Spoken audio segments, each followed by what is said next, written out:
आइए भैया, हम गवैया ओमकार प्रिंस आप सबके बीच में गौरी बाबा साहब के गीत लेके आयल बानी। जौन डीजे में घरे घरे बाजी, हमरा पूरा उम्मीद बा। जय भीम।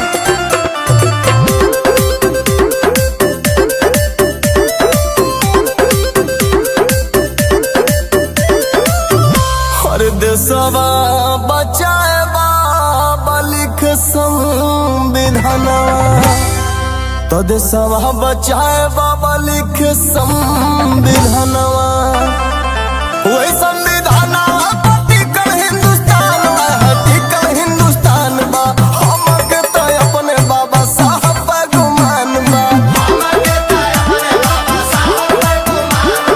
बाबा पे गुमान, भीम बाबा पे गुमान है, बाबा पे गुमान बा। हमके तो अपने भीम बाबा पे गुमान बा।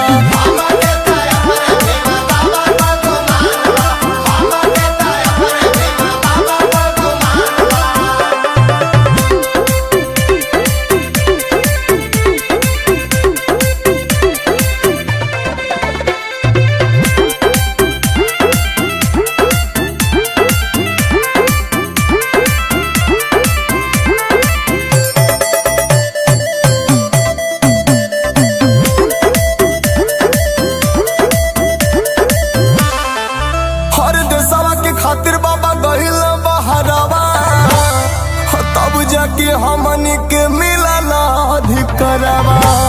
हर गरवा में हाड़ी लटके कमर में कुचवा, हम मान बढ़ाए बाबा भइले सिर ऊंचवा।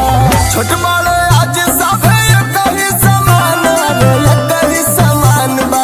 हमके तो अपने भीम बाबा पे गुमान बा,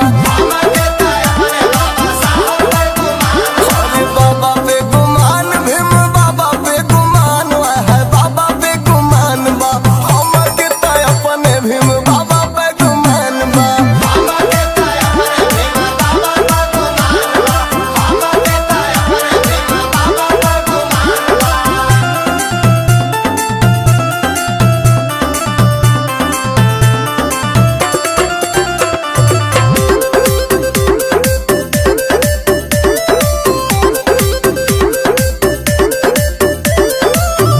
हरे बाबा मोर महान दिहल ज्ञान के गठरिया, शिक्षा से दूर होई जिंदगी के अनहरिया। हर साहब के चरनिया में माथा हम झुकाई, जबल जी भीम जी के महिमा हो गई। दीपक ओमकार संविधान में परान, संविधान में परान बा। हमके तो अपने भीम